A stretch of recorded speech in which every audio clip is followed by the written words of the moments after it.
The Place to Be podcast is now a proud member of the History of WWE.com website. The History of WWE.com features thousands of complete cards and detailed results from throughout wrestling history for multiple major promotions, in addition to outstanding columns and reviews. It is now also the official home of the Place to Be podcast and Scott and Justin's pay-per-view reviews. Visit us at the History of WWE.com or on Facebook by searching for the Place to Be podcast or the History of WWE. The Place to Be is now the History of WWE. Yeah, Frank here, he's got his own billiard room. Yes, it's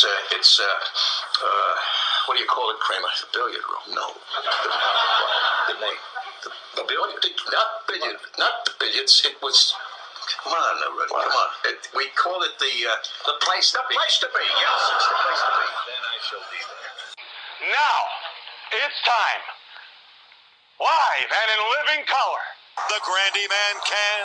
Time to play the game! Well, you always left me satisfied and smiling, so... That's what she said! Why do I want this? Yeah. Because I want to make bank, bro. I want to get ass. I want to drive a Range Rover. Ladies and gentlemen, boys and girls, children of all ages, it is now time for the Place to Be podcast. And now your hosts, Justin Rosero and Scott Friscolo.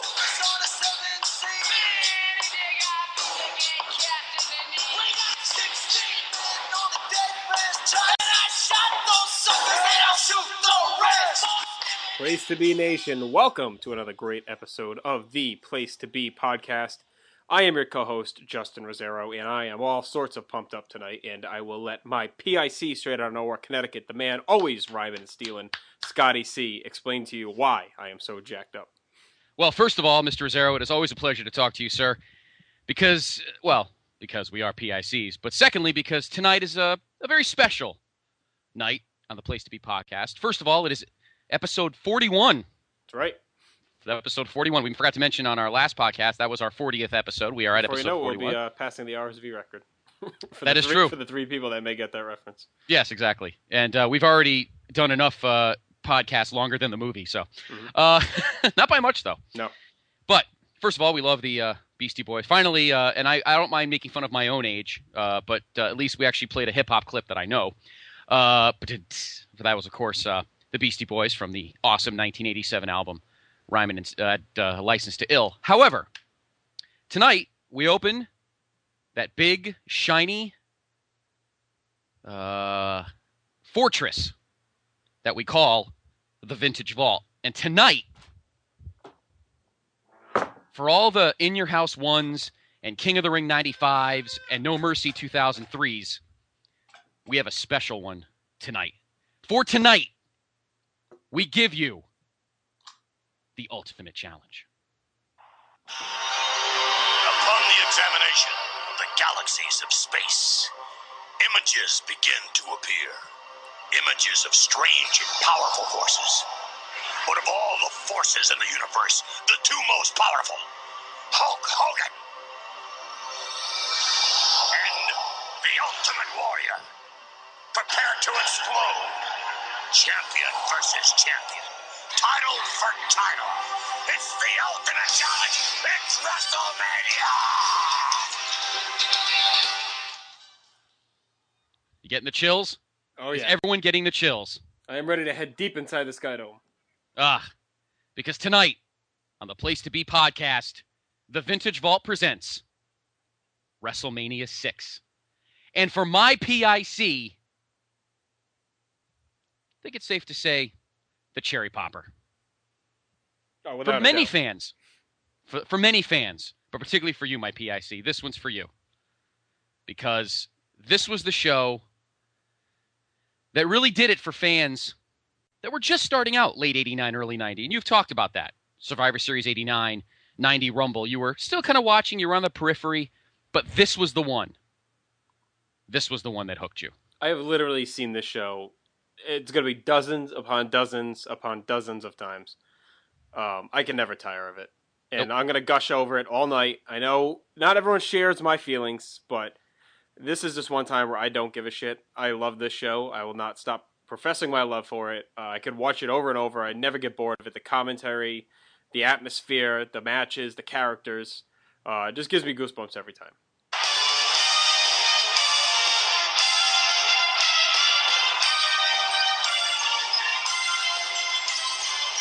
Hello, everyone. I'm Gorilla Monsoon along with Jesse the Body Ventura. They're jam-packed here in the Skydome, Jess. I'll tell you, Gorilla, I've been to the Super Bowl. I've been to the World Series.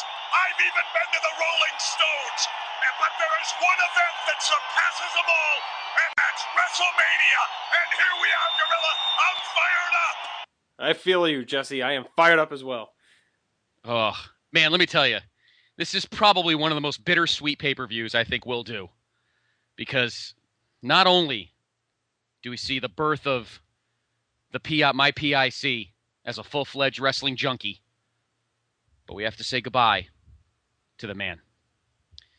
Not Ric Flair. We say hello to him soon, but we have tonight is the Swan Song, and we talked about this for those that listen to our podcast Monday night, and if you haven't had a chance to, after you listen to this one, listen to that one. In our opinion, the greatest color commentator of all time. Yes. The Body. And tonight, on his last, not his last night, he does, what does he go to, like July? Right? July, early August? Into August, yeah, almost to SummerSlam he makes it. Yeah, just doesn't quite make it to SummerSlam. But this is his swan song. This is his last big moment. And let me tell you something, as usual, he does not disappoint. And it just caps off an otherwise tremendous night of action. As usual, I shall paint the picture for you all. The date, April 1st, 1990. As my PIC mentioned, from the Skydome in Toronto, Ontario. The first WrestleMania outside the continental United States. The attendance, I'll let you say that one. That this is for you. 67,287 fans. That's right. Would be broken. It would be broken 12 years later. 289, Gorilla. Me and you. Get used to this tonight, folks. Get used to it. Maybe he'll forget to play Duggan's theme. In any event, the buy rate, 4.5. Solid as always. And, of course, your announcers, Gorilla Monsoon and Jesse the Body Ventura. It's WrestleMania. Hello. And as usual, as we go through the matches, I will let you know. Now, of course, the full show is indeed on the WrestleMania Anthology DVD set. But there are, unlike the 90 Rumble, which hardly has anything, this particular pay-per-view has a myriad of matches on other DVD compilations. And thanks to our good friend Graham Cawthon and the history of WWE.com, we'll let you know. If you don't have the anthology, this is one tape, and I think it's safe to say, my friend, any diehard, bona fide wrestling fan has this show in some way, shape, or form. I sure hope so. Seriously. Whether it's VHS, I have only one copy, and that's my full copy, and that's my WrestleMania The Legacy box set that came out in 1999. Some people have the original Coliseum video, which I don't think you have that one, right? Do you have that one? This, no, I have the pay-per-view copy. Okay. And then the WrestleMania box set copy. Right. But, of course, there are a few matches that are on other compilations, and as we go through them tonight, we'll let you know where to find them. Of course, the main event's on, like, 5 DVDs, but we'll let you know when we get there. There was a dark match, and that was Paul Roma defeated the Brooklyn Brawler. And the match itself is, it's a dark match. But the special point of this dark match is who was the referee. The referee of this match was probably a very young, probably in his late teens, Shane McMahon. Mm-hmm. So, of course, we've seen Shane on camera already. I think he ran out the middle of WrestleMania 3 for something. I don't remember what, but he's been on camera. And he was known as Shane Stevens. Really? That was his referee name. I didn't know that. Yes, Shane Stevens. Okay, let's get down to it. I will do the odd matches. Justin will do the even matches because 2 of the even matches are 2 of his favorite matches of all time. Mm-hmm. No, 3 of them counting the last match. That's true, yeah, 3 of them. Our opener pits a fresh heel against a J-Fave. Wow, this show has you like all over it. Oh yeah, your no fingerprints doubt. are all over this show. Coco Beware. It's fitting that my favorite pay-per-view of all time opens with Coco Beware's theme music. I mean, you can't get any better than that. Absolutely, of course. It's almost like your own personal birthday party without the Chuck E. Cheese ball pit, you know. But taking on a very hot heel right now, freshly minted about the last 6 months of '89, and that is, of course, the model Rick Martel. This is truly the last pay-per-view match that would be clipped on a tape. Yeah, I think so.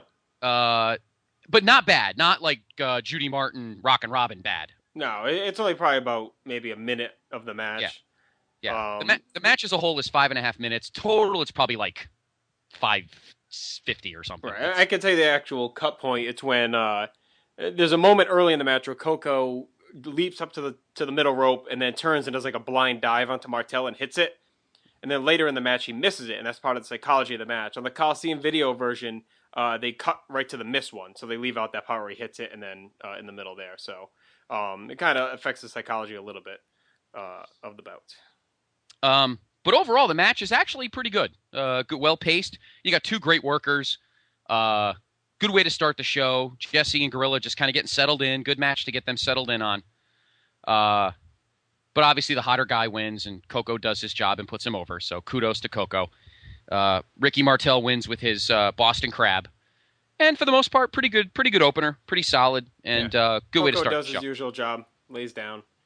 Martel gets to win with the Boston Crab. So yeah, I always like this opener. I think it's one of the, pretty decent. There's the high level openers of WrestleMania, and then there's the stuff like this. And of the stuff like this is one of the better ones, I think. So that's it. That's the opener. Really not much more to say. It's a good match. Pretty solid. Coco does his job. Coco does his job, and Ricky Martel gets the win. So there you go. There's your opener. But now we really get down to business. The World Wrestling Federation Tag Team Champions, the awesome force of the Colostomy Connection. Hey, Baldy. What did you call them? The Colossal Connection. No, you didn't. What did I say? Never mind. But if you want to talk evacuation, fine. Because that's exactly where Demolition is headed.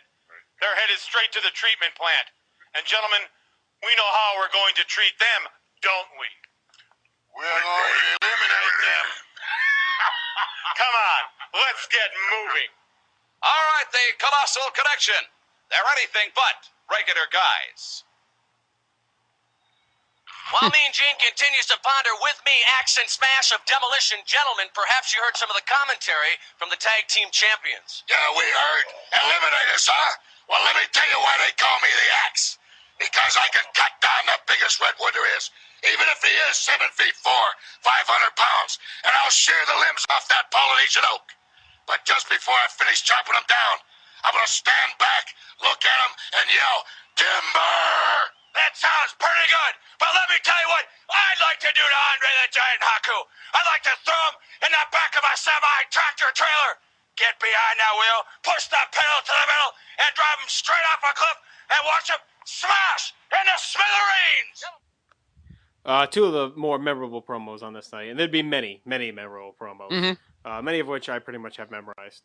But a lot of greatness. That one set the stage for our next match, of course, is the tag team title rematch from December when the Colossal Connection, or the Colostomy Connection, defeated Demolition to win the tag titles in Huntsville, Alabama on December 13th. So Demolition gets their rematch here.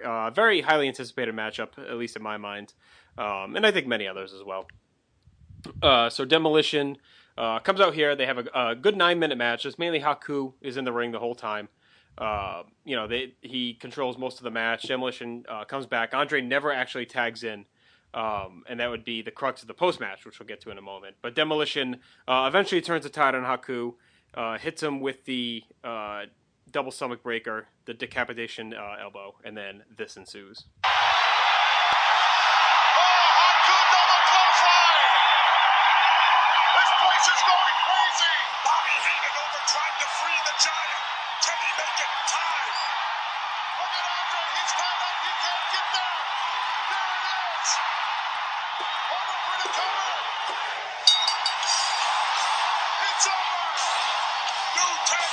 champion. It's a ridiculous pop.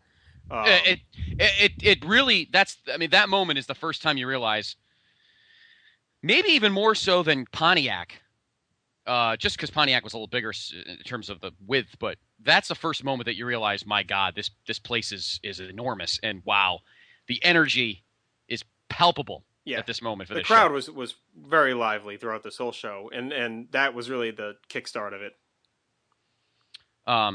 Work rate wise, as we said, it was pretty much a handicap match. And look, I've said throughout our time here on the Vintage Faults, and even on our regular podcasts, there aren't many bigger Andre the Giant fans than me, just because the guy was just such an iconic figure in the history of the business. But it was just sad at this point. Not sad and I'm not trying to demean him, but he just couldn't do it. He just couldn't do it. It was clear that this title reign was simply a last crowning moment for him. But it was clear that he just couldn't do it. And Haku, God bless him. We love Big King Tonga. Busted his ass for these 9.5 minutes. But really, what's amazing is that work rate wise, it was but it doesn't matter. This is probably one of the first instances, and this is probably one of those cases, maybe not so much debate here, but maybe in the future Vintage Faults, where we're going to give this a ridiculously good grade, and the work rate had nothing to do with it. Yeah, sometimes, you just got to throw that stuff to the side and really focus on the excitement and the meaning of the match. And this is, to this point in WWF history, the greatest tag team that they had seen of the modern era. These 3 straight WrestleManias this team has received, insane pops from the crowd. And for them to come in here and regain their titles, and the crowd's just going insane. And, if anyone's going to be, we saw this a year earlier with the handicap match, basically with Strikeforce and Brainbusters, and having a guy like Tito in there to sell and make, pretty well-timed comebacks, helped make the handicap match watchable. And I think that goes for this too, whereas a guy like Haku, was good at working that. Plus you got Bobby on the outside, going crazy too. So that adds an element as well. So, and of course Bobby gets mad, that they lost. He starts smacking Andre around after the match. And then Andre snaps, he paintbrushes Heenan and then leaves on the cart by himself, as he should, and gets his final WrestleMania. He'd be on the next year's WrestleMania, but this is really his true, farewell send-off here. One of his last big moments as a major star. And in a post-match No, go ahead. No, please finish. Go ahead. In a post-match promo, Bobby says, that Andre's being lazy, standing in the ring, and he was out of the Heenan family, so... which I don't think Andre minded. One of my favorite moments is when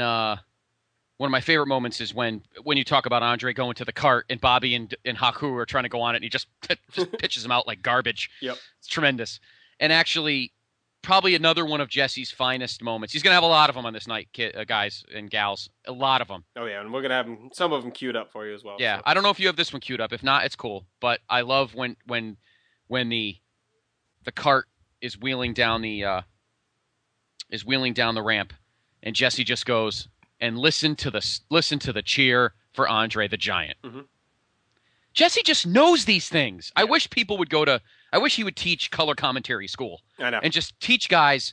And it's not a knock on guys and I think guys now would be perfect if they could just learn how to do the kind of deliveries he does. Yeah, but you know what? It's also the product. I mean, back then, we talked about this Monday, but this is a more believable product. So you True. And Andre was a guy, there's not anyone, we had this moment with Shawn Michaels, and there's very few guys left, that are like this. But Andre the Giant at the time was like a Shawn Michaels or like an Undertaker of that era.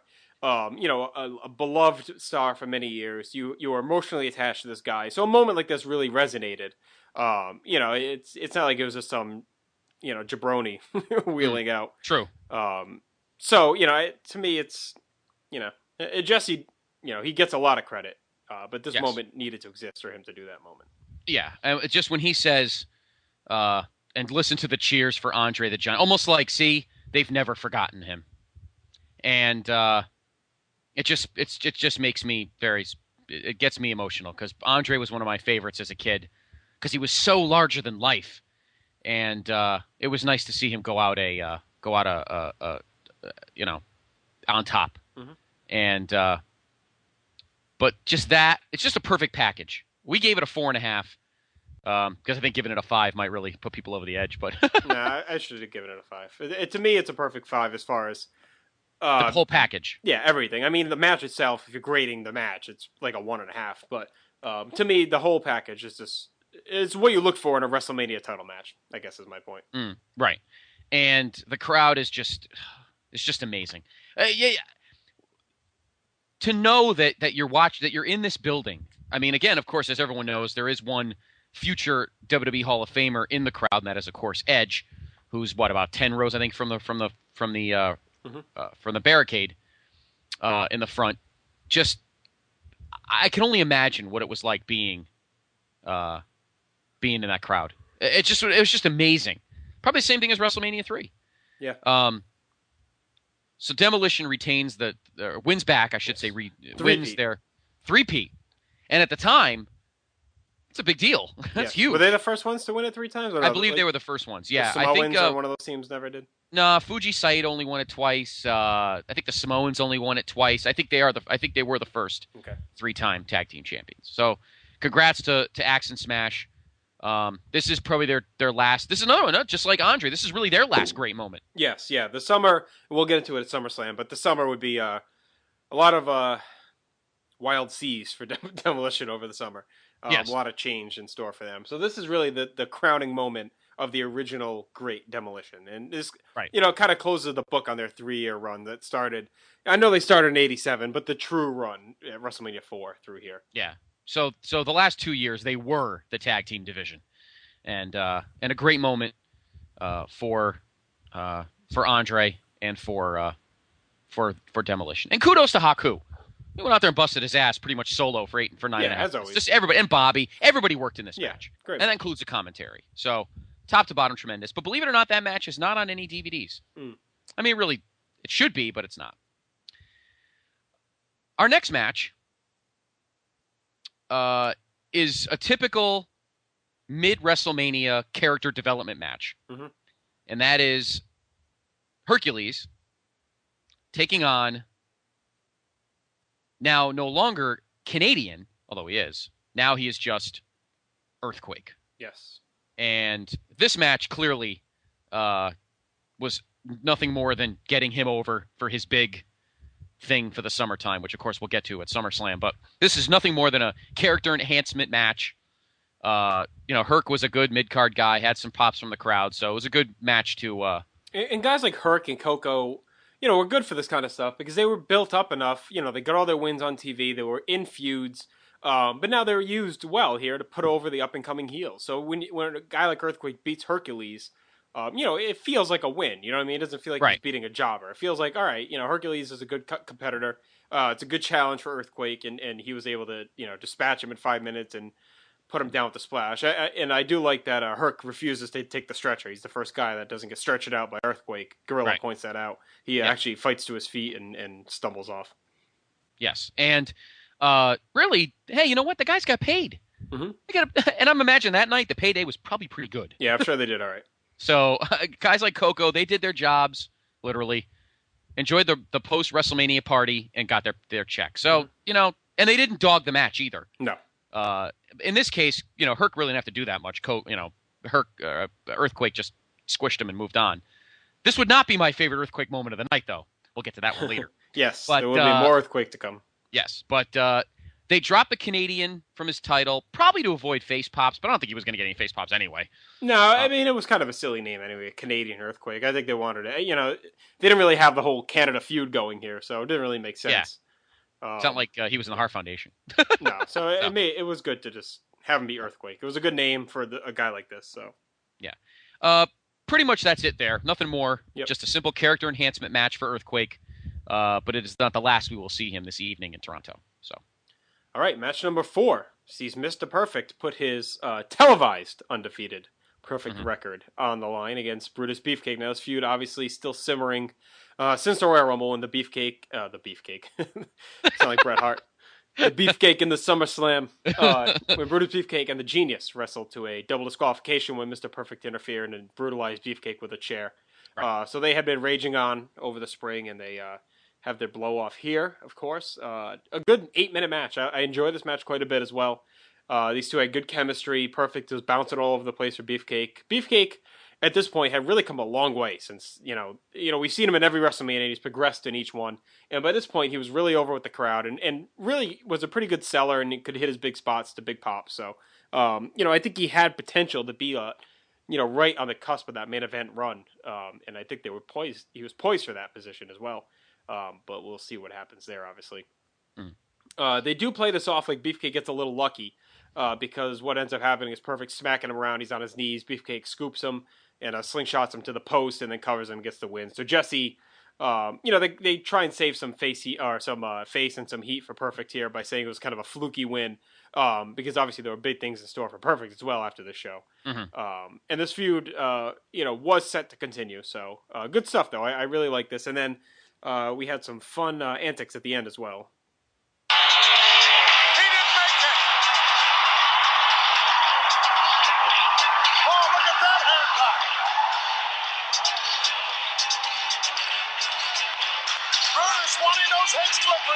What is the purpose of this?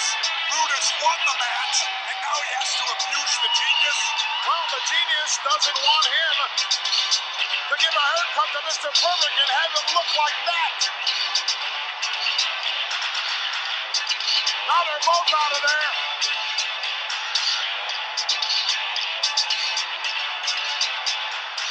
Well, maybe he is going to get another crack at the genius.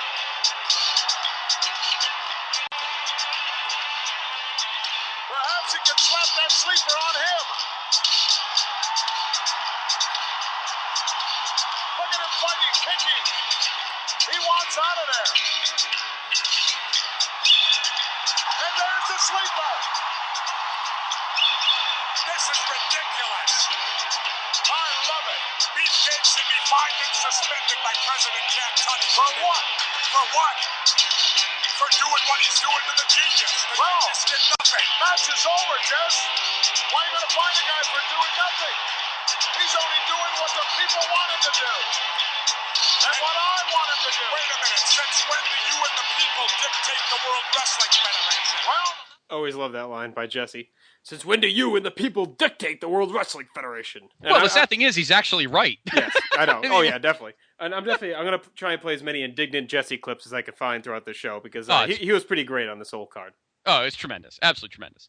And I think that also even adds I may have to go back to you gave it a 3, I gave it a 2.5. I might have to up it a half point just for that hysterics at the end there. Beefcake. This match, he's one of those guys that I unfortunately never really appreciated until he was gone, and we'll get it, not gone, but you know what I mean, until he wasn't on as much, and we'll get into why in the next vault. But he's a guy that I have to be honest with you, I never really appreciated as much as I should. I'll give you props for him because you were always a big Beefer fan since you called him the Beefcake. So, but I never appreciated. I mean, I hated him or anything. I just never appreciated him as much as other fans did. And after watching that with his music, cutting and strutting, and he's definitely one of the more underappreciated characters of the Federation years. I mean, he's one of those guys, not on the level like we talked about when Macho Man passed away, how everyone knew him. Beefcake, I think, is along those levels that if you said his name to any kind of casual wrestling fan, or not even a casual fan, to someone from that grew up in the 80s at that time, I think would know the name Brutus the Barber Beefcake. It's just a famous name. Yep. Actually, there's a girl that I went to that I'm still acquaintances with, fairly good friends that I went to college with, who she's the exact kind of fan. She never watched, but she saw it in the periphery and everything, and she knew that I was a big wrestling fan, so we used to goof all the time. And one of the guys she liked as a kid was Brutus Beefcake. Probably because Brutus was a good-looking guy in that stretch. And, his music was memorable, and he was cutting and strutting. So I concur with you. I think Beefcake deserves a lot more credit. And I think you forget the good Beefcake during those years in WCW when he had 50,000 gimmicks over 5 years. Mm-hmm. But I think you forget the real beefer, and it's the guy you saw in this match with Perfect. So two great personalities in a moderately good match. Nothing great, nothing earth-shattering, but pretty good. And, Beefcake gets his props. Perfect. His streak is over.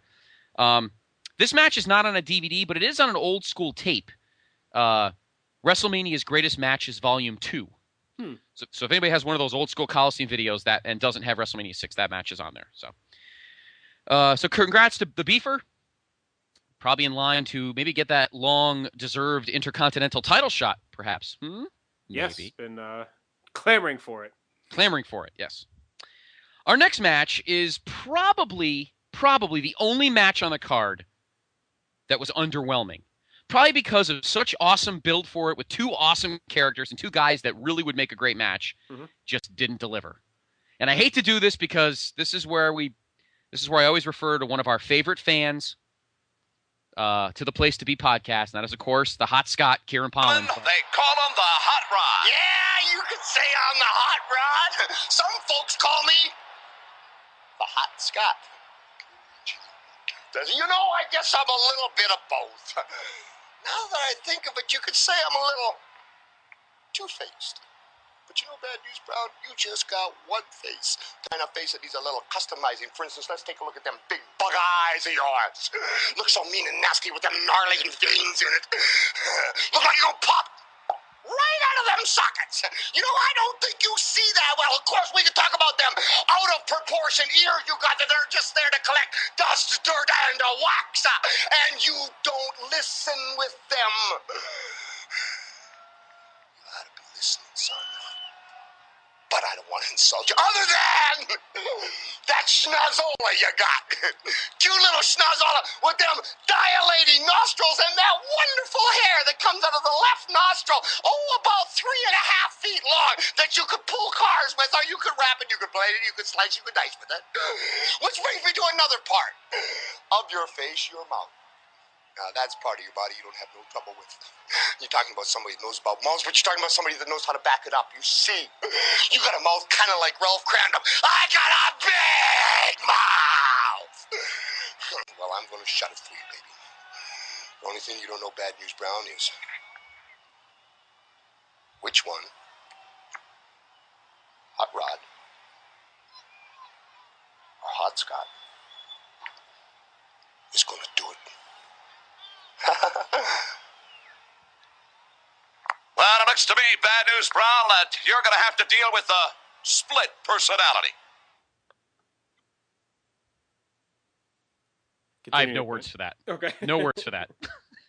And our good friend Matt Rotella, as much as he is a fan of some pretty bizarre things in wrestling, this is his actual favorite actual guy. He is the biggest Piper fan.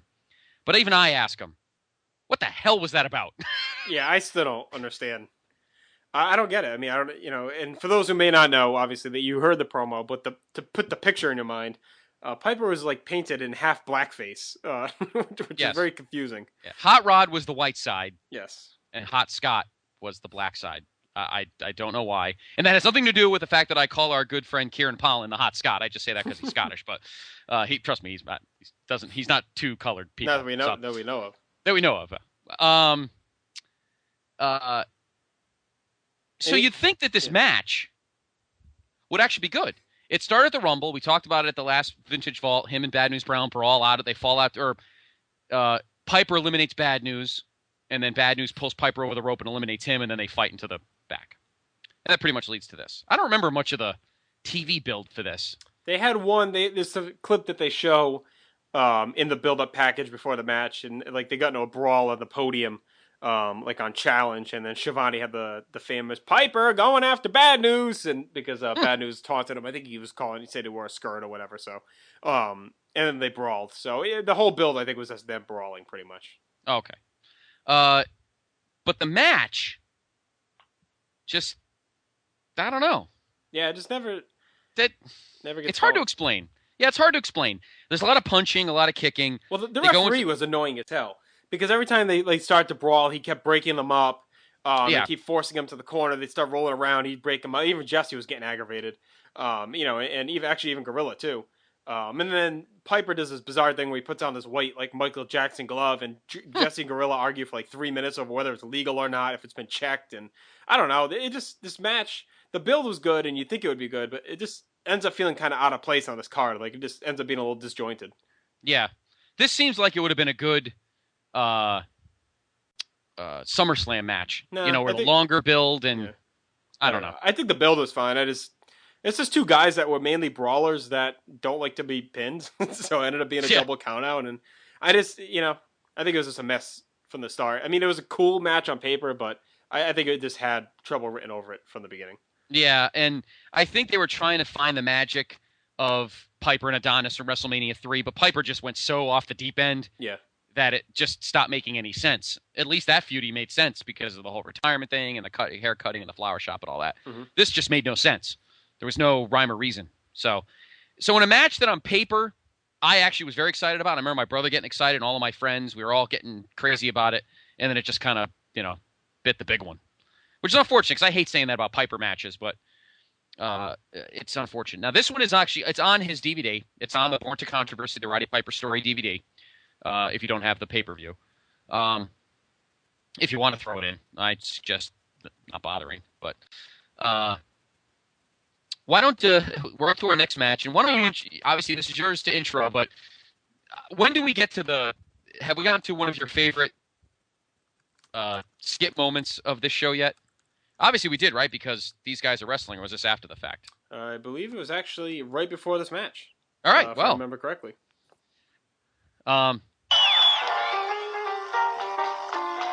Folks, I'm here in this appropriate acoustic environment to rehearse the Russian national anthem with my favorite Soviet Union tag team partners, Nikolai Volkov and Boris Yukov. You ready, guys? Okay, I don't plan to hit it that hard, but I'll do my best. I get no kick from Ukraine. Hey, that's not the Russian national anthem. I know that. It's just a little joke to warm up the crowd. Give us a break here. Okay, here we go. Hey, yourself. I know it's not the Russian national anthem. What is it? You play the Polish national anthem. Well, send your postcards directly to him. Anyway, we're still warming up. Here we go now. A 1 and a 2 and... Perestroika and Glasnost, I dig them the utmost. And how is your sister tonight? Hey, you're getting hot for you warming up. Let's go. Enough with the hay. No more stalling. Okay, let's do one from the heart, folks. Let's do one for the homeland. Let's hear it from Mother Russia. Here we go. I don't believe you. On that note, this is Steve Allen in the speech stick room. Sending it back up to you, Jesse. I'm going to get out of here. You can get killed around here. Love that skit. One of the best. Probably one of the most unintentionally funny moments in the history of all of professional wrestling. I don't even think it was even meant to be that funny. You play the foolish national anthem. And how is your sister tonight? And it's funny how Steve Allen would change in 10 years from when he would. But then again, by then he was older and kind of being used as a puppet. But we're not going to get into that. We'll get into that when we get there. But that was a fun moment, one of the funnier moments. And that led to the Bolsheviks, and their luck would not get any better. As they would get into the ring and go ahead from there, who they would end up facing. Yes, they're facing the team that Jesse tells us has now challenged the tag team champions, issued the challenge. And that is the Hart Foundation. Reunited after 1989, obviously spending some time apart. But they are back together here, and they are taking on the Bolsheviks, as mentioned. The match never really gets going because what happens is the Bolsheviks, as customary, singing the national anthem. The Hearts, you can see them kind of stewing in the background. They finally snap, jump the Bolsheviks, they hit the heart attack and get the win in 18 seconds. So I really like this match just for what it accomplished. They set the tone early that the Hearts had issued the challenge and were now being viewed basically as number one contenders. And they go ahead and have them totally squash basically what's become a jobber team in the Bolsheviks. So, the highlight of the match is the pre-match with Steve Allen, which is good enough for me. Yeah, there's no need for anything else. The Hart Foundation have been spinning their wheels long enough. It was time for them to get back to the top of the ladder. And as Jesse said, it took them a year, and they did that. So they're the Hart Foundation, the number one contenders, and they will take on Demolition at a future date. We'll, of course, tell you what that date is next time around. And the Bolsheviks will go back to the can and sing something else. And maybe Steve Allen no kick from Ukraine. And how is your sister tonight? I always find that funny. That's pretty good. But yeah, great moment there. Great moment. One of the most unintentionally funny moments in professional wrestling history, if not entertainment history. I don't think there's anything most things I've watched. Period. That's that funny. It is pretty amazing though that for your first major show, you've gotten like every single delicious gem. It It just seems so that the stars were aligned on this night that you were given for the first show that you really were paying attention to from beginning to end. Such a gem so far in so many different ways. Our next match is another character enhancement match, and that is the Barbarian taking on Tito Santana. So anytime you see Tito at this point, you really don't know, you know that somebody's going to get enhanced because he's kind of in that Coco mode, except he's at the top end of the jobber spectrum. Yeah, he's the higher end of it because, as we'll see over following the show in April, he gets involved in a pretty good little mini feud. So yeah, exactly. But here he takes on the Barbarian, who obviously Mr. Fuji decided to split up the Powers of Pain and sell off their contracts. Again, we love hearing things about managers and contracts. Back then, that just made everything so legit and so special and so real. Barbarian, of course, was sold to Bobby Heenan. We'll tell you who the Warlord was sold to a little bit later on. I believe the Warlord is in this show. No, he's not. He's not, so we'll just say it now then. Yeah, so the Warlord was sold to Slick, and the Barbarian was sold to Bobby the Brain Heenan. And they both got makeovers eventually, but Barbarian here still has his Powers of Pain garb on. Right. And really not a bad match here. Typical Tito match. Get some offense in, good drama in the middle, and then, puts over the Barbarian's big move. And actually, the Tito almost gets the win here. He gets the flying burrito, as Jesse calls it. But Bobby puts the Barbarian's foot on the ropes. Barbarian hits the big clothesline. And this begins a stretch for the Barbarian. Really goes into the middle of 91, where he just puts on some really good TV matches. Yes. He was a good worker, Barbarian. Yes, I concur. And the sell here by Tito of the clothesline off the top was sick. He does like a full backflip and lands on his neck, which is pretty awesome. Pretty, for a throwaway match, it was a pretty spectacular little spot. And really made Barbarian look that much stronger too. Yeah, and again, this was a little character enhancement, give Barbarian a little nice heel push here. And Tito was Tito. He probably got the biggest check of the enhancement guys. I'm probably sure he got a little bit more than Coco and Hercules did. But the Barbarian moves on to his match, and that brings us to the next gem. The gem mainly known for its commentary and angst and hatred from Jesse Ventura, as we'll hear momentarily. And this is the first ever pay-per-view, or even I think made televised at this point, WWF history, mixed tag team match. And that is Randy Macho Man Savage and Macho King Savage and Sensational Queen Sherry teaming up against Dusty Rhodes and Sweet Sapphire Baby Doll. So they are here to continue their feud that began at the Royal, a little bit prior to the Royal Rumble. It's been going on, since that point. They fought on the Brother Love show. Then they had a few brawls on TV leading up to this as well. So Savage and Sherry make a great entrance on the. They get carried down on the throne. Cool spot. A lot of pageantry for a guy that's kind of been dropped off a little bit from where he was a year ago, but still a very great entrance for a guy of his stature. Yes, but I don't think it tops this entrance.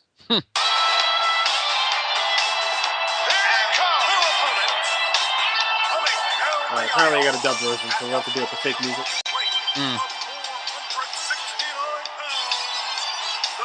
Let's hope this is Jesse. That's not enough for folks in one.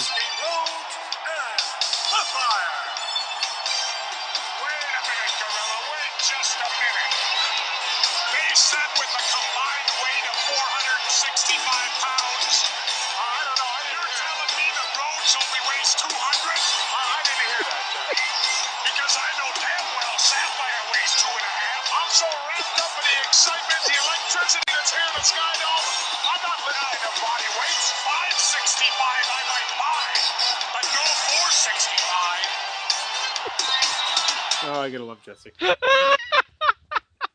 Unfortunately, that promo was totally ruined by that ridiculously bad can. Yeah, what the hell was that? Oh, that's terrible. It sounds like The Price is Right or something. It sounds like whatever Drew Carey came out to the Hall of Fame. I was afraid it was gonna be the version with no Jesse in it, but. Oh God. 565, I can see. Oh, tremendous. Oh God. And again, I love this because I love hearing the sound of your voice when we talk about Dusty because this is the only Dusty you knew, and I think that's hilarious. That just makes it so great. You listen here, you little son of a bitch. Don't you worry about my Dusty Rhodes fetish. You don't own anything in polka dots, do you? Not that you know of, baby.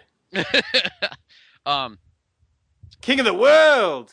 I did like Savage's entrance as well, though. Yeah, he had a good one. He deserved a good entrance because he was kind of in the crapper here. Now, of course, we need to talk about the other big point of this, and that is that Dusty Rhodes brings out the crown jewel, and that is Miss Elizabeth comes down on the cart and is in is in Dusty and Sapphire's corner here against her former man, Savage. Yes. Elizabeth had been on earlier. She was interviewed by Rona Barrett. It was like a gossip hound reporter. And then she comes out here to help antagonize Macho King. Yes. And this is actually Elizabeth's first appearance since SummerSlam when she helped the Loaded Purse in the match between Hogan Beefcake against Savage and Zeus. And this will be the last time I think she's on until next year's WrestleMania, I believe. I don't think she was on. Yeah. Actually, she may have made a couple of TV appearances with Dusty and Sapphire. I'm not positive on that, but I don't think so. Maybe one. Yeah, I feel like she did. I'll check Graham's side. I could remember her being on like once or twice, I thought. But for the most part, she's gone until WrestleMania 7. Right. The match is just one hilarious rib. It's pretty much all it is. It is just one great comedic spot fest and is truly the essence of Jesse. And for a guy who's absolutely on fire from the minute the show went on the air, he did not stop. And that intro is just was just another example of his ability to toe the line from both seriousness and hilarity. And to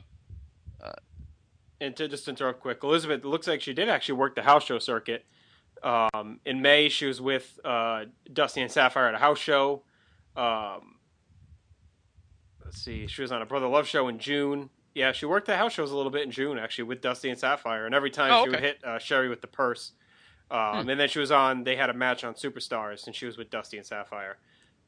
So yeah, she was actually around for most of the, pretty much the whole summer. So it was probably like a summer tour special that she did. She was on house shows right through August. So they probably advertised her at a lot of markets to try and build up the crowds.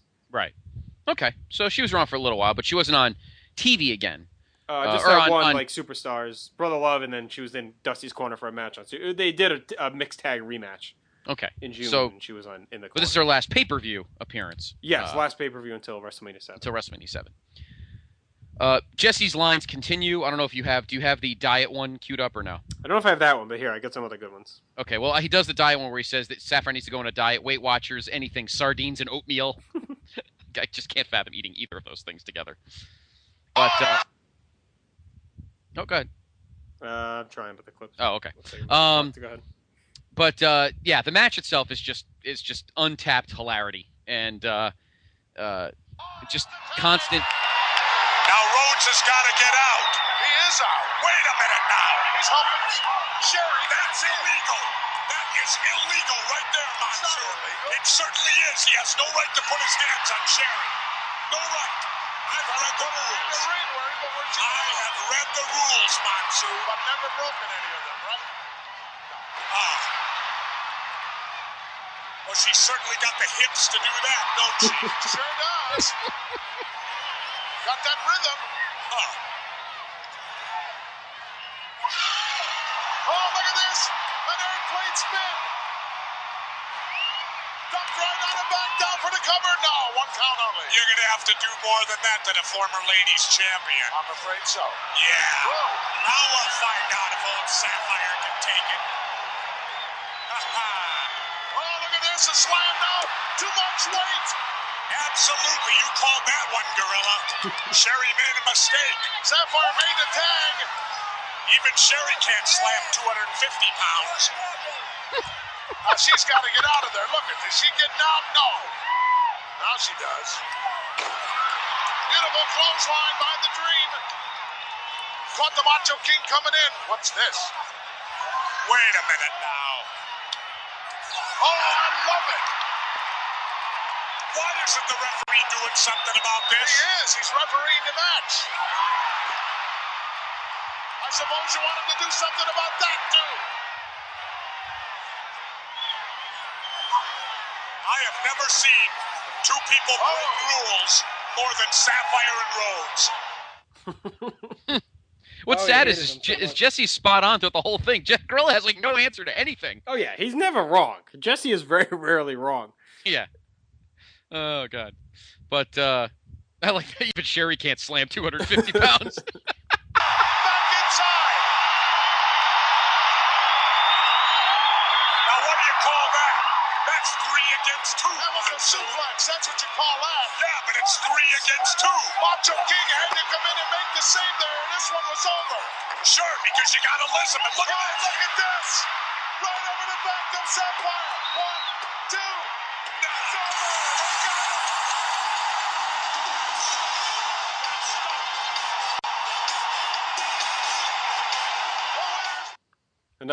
it. Another big pop, actually. Dusty and Sapphire got a pretty damn big pop. If it wasn't for that stupid... hideous. Yeah, Jesse's pretty good in the post-match, but he probably gets drowned out by the overdub music, unfortunately. But that stunk! It's what you get, because basically you're mixing one of the guys Jesse hates the most in Dusty Rhodes and his beloved Macho King. So when you get those clashing, he really gets pissed off. He's just bitter throughout this whole match. As Savage, jobs for Rhodes, and I'm sure he was angry for real and in storyline. So it was good stuff. Jesse and Gorilla really carried this match along with the crowd. It was a lot of fun. And really, playing that beats anything we would have to say. I mean, we just... Yeah, I know. I try not to overwhelm the show. I know everyone likes the clips. I like try not to just make it us listening to the show. But sometimes, especially since this is Jesse's swan song, I think it's worth playing a lot of these highlights. Yeah. Yeah. And really, he explains the match better than we could ever anyway. So, but big win for Big Dust and Sapphire. And she probably went back to eating her oatmeal and sardines. So she will be on throughout the summer, but we'll talk about more with her. Yes. Come SummerSlam. Puts us about halfway through the show. Yes. Maybe a little more than halfway through the show. I think they did the intermission here on the actual show. The reason I'm thinking that is because that's where we had to split the review in half on our board because it was so long back in those days. Because we went over the pro board's word total or letter total or whatever it was. So there is the days of the intermission, which they don't do now. I wonder why. Why do you think they stopped doing the intermission? That's an interesting question. Why do you think they stopped doing the intermission? At the time, I think they used it a lot for, people in the arena to go to the merchandise stands and they'd run down the upcoming cards. But I don't know. Maybe they, Maybe they just realized that it was kind of a reason. Well, people ordered it, so it's like they're going to leave. Maybe people just bitched about it, I don't know. And the other thing is, obviously now, they don't need to do them now because they have so much crap backstage they could fill with decent skits and stuff, so they don't have to bother doing it. I'm trying to remember when the last time there was an intermission. This might have been it. No, WrestleMania 7 definitely had one. And I think SummerSlam 92, had one. Did it? I know SummerSlam 91 had one. Maybe 90 had one too. Yeah, they probably did. I feel like it was either SummerSlam 90 or SummerSlam 91 or SummerSlam 92. No, 7. It was either 7, SummerSlam 91. I feel like it went right through the one in the UK. SummerSlam 92, I think, was the last one for some reason. That sticks out in my mind.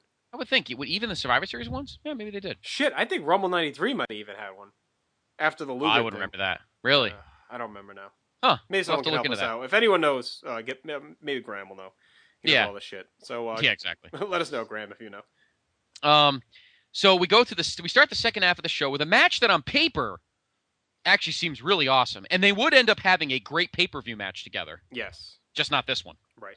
The Orient Express, brand new team, led by AWA tag specialist Pat Tanaka, formerly of Bad Company, and his tag team partner, Japanese import Akio Sato, would be Mr. Fuji's new tag team. Of course, as mentioned earlier, he sold the Powers of Pain independently, so he didn't have a tag team at the moment, so he brought in 2 from his own country, the Orient Express. And of course, people were always wondering, why did they not just keep Tanaka and Paul Diamond, the Bad Company, together? Because they actually signed both of them. Paul Diamond ended up basically doing some job stuff, and then he'd be under the mask as Battle Cat. And then eventually he does end up teaming up with Tanaka. But it's kind of weird they didn't just keep them together from the start. I get why they wanted to give Fuji a new team and why they didn't just keep them as bad company. But it's just kind of weird that they put Tanaka, the new guy, when they were already a great team in the AWA. Yes, I agree. And, Paul Diamond's talents were kind of taken for granted, I think. And then, by the end of the calendar year, they learned the error of their ways. Their opponents, two guys who never have any errors of their ways in the ring, and that is Marty Jannetty and Shawn Michaels, until the Rockers, till this show. Really, just a really weird match. They always seem to come up short in the big match. Even though the Rockers were way over with the fans, they never got they seem to never get the big TV win, at least yet, at this point. Big pay-per-view win. Jannetty comes outside the ring. Tanaka throws salt. At least it's Marty Jannetty. Maybe it wasn't salt. In his eyes. He can't see. He falls over the railing and ended up getting counted out. And the Orient Express win by countout. The match is just very blah. Like, they never get going. Gorilla actually even points out that the Rockers look very lethargic, and I don't know if that was kind of a shoot. I don't know if they were high or hungover or what. But the way Gorilla says it makes it seem like there's something to it. Yeah, because Gorilla never usually throws digs at baby faces. Well, outside of the house show tapings. Well, the house show very tapings. Inside on those things, but yeah, that's like them sitting in the studio down in Baltimore. Yeah. He's probably drinking some of the Joy Juice, but here, just very strange. On a big stage, you would say something like that. So maybe there was some validity to it. Maybe Shawn and Marty just weren't up to snuff. The match itself is only just about 7.5 minutes, but Bad Company gets I even said it, Bad Company. Orient Express get the big win, and now, big debut. I do have to share one of my Rosero gems that I like to throw out there for you to go hunt down if you've never seen this. During the Rockers' entrance at WrestleMania 6 here, there was this great crowd shot where there is a younger girl wearing kind of a frumpy-looking dress or something, or like a fleece or something, and this older lady, older than her, she's probably like in her early 30s, maybe late 20s, that has had some huge tits on her. And they're both cheering, and of course the lovely lady with the giant gazungas, as she's cheering, they're bouncing, and this young girl looks up, sees them, looks at her own, and gets a sad look on her face and hangs her head. It is I don't know how they caught this, but I must have watched this a million times. So if you have the match or you have this tape, throw it in, pull it up on YouTube, and watch the Rockers' entrance, and you'll see what I'm talking about. It's some funny little clip there for you. Oh God, that's awesome! There's no words can describe the hilarity of that. And no words. I'm gonna seriously throw it in. No words can either describe this either. I got my 2x4. I got the American flag. You didn't think you were going to escape it, did you? All right, go ahead. Our next match pits Scott Criscuolo's favorite all-time superstar, the great Hacksaw Jim Duggan, taking on Dino Bravo, sans the useless piece of shit Frenchie Martin. Dino Bravo is now, of course, under the tutelage of Jimmy Hart, as we've talked about over the last couple of shows. And here we have the classic, United States-Canada battle, as Duggan was always defending the great United States.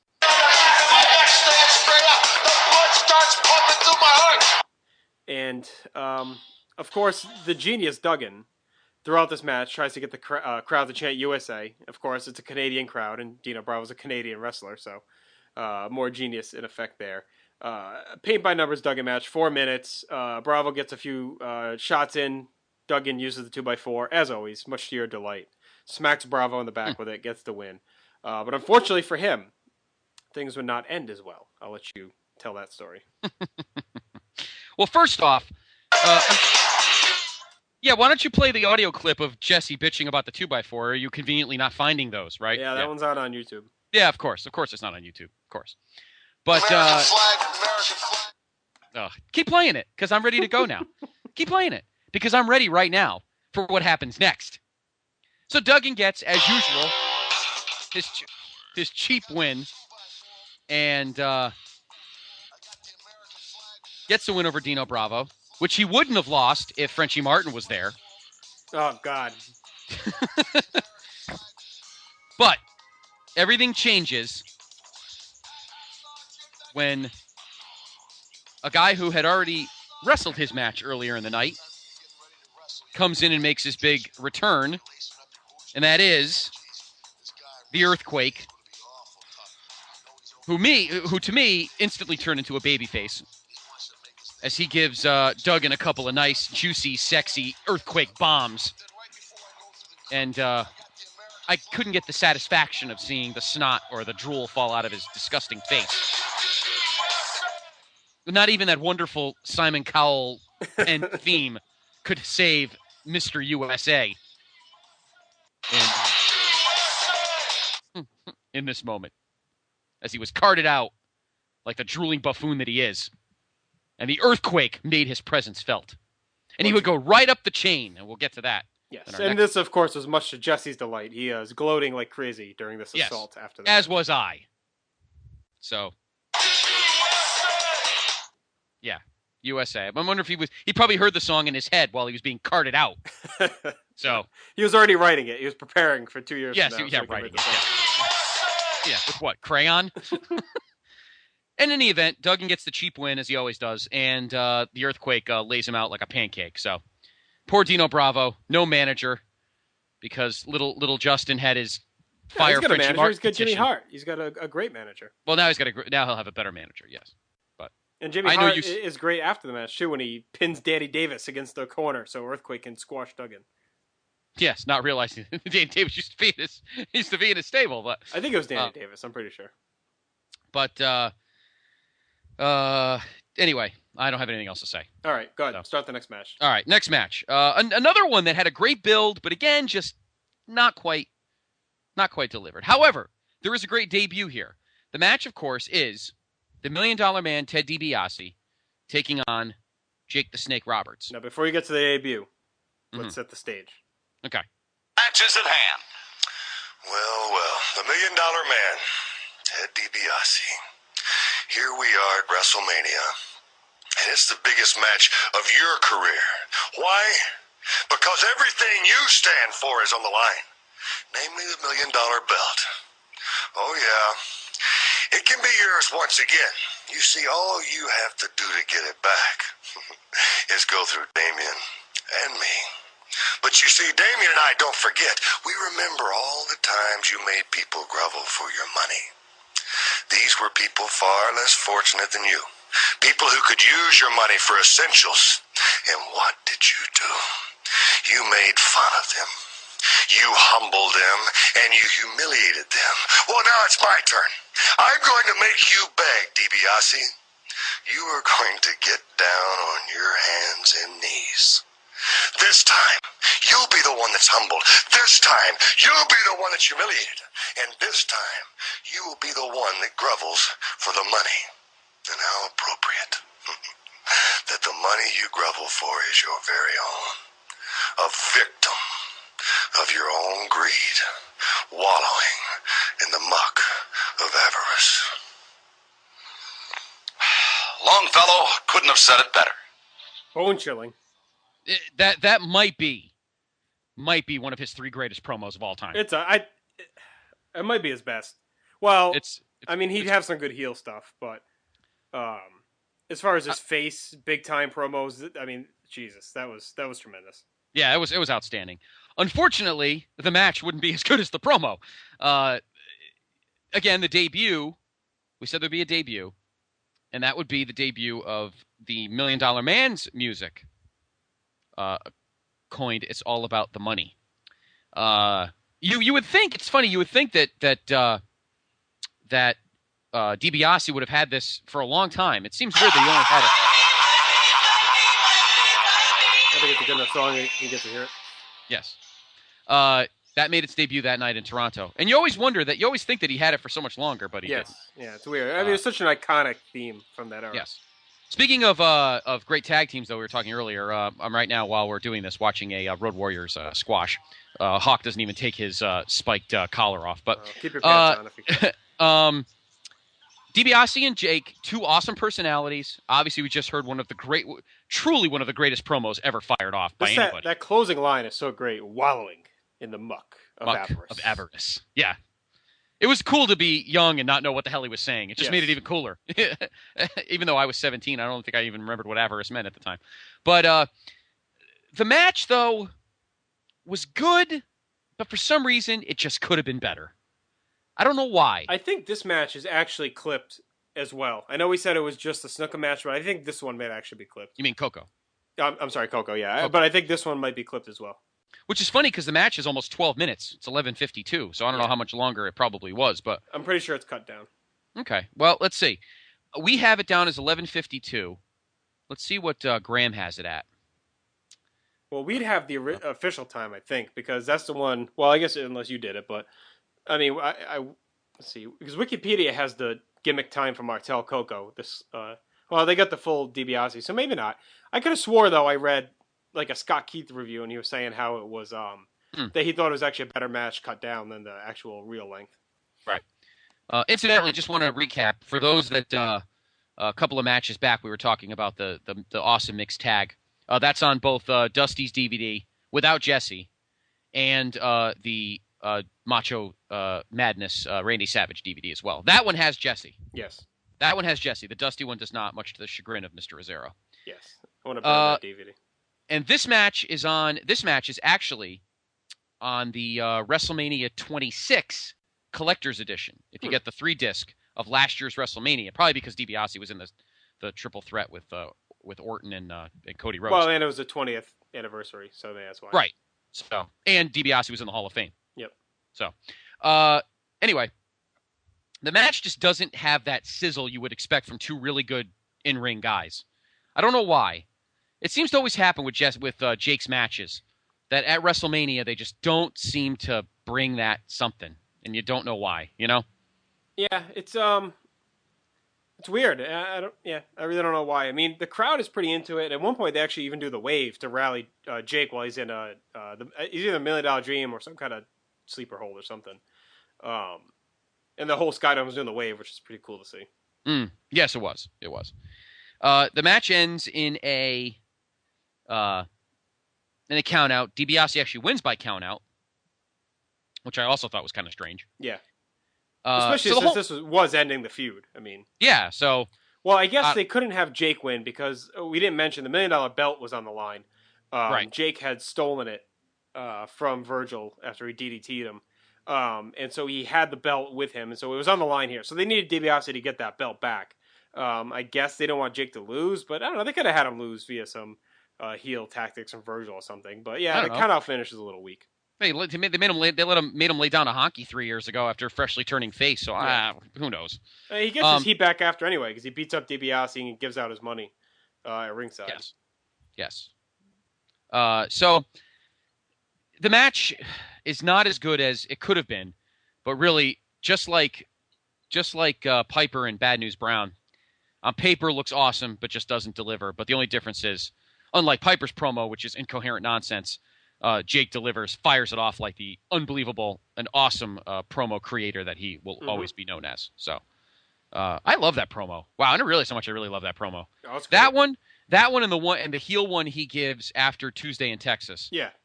Might be my two favorites. Yeah, those are definitely both two of his best. This is probably his best face promo, I think. It was just really, really, just so well done. It made sense. It told a story. It was to the point. He wasn't yelling or screaming.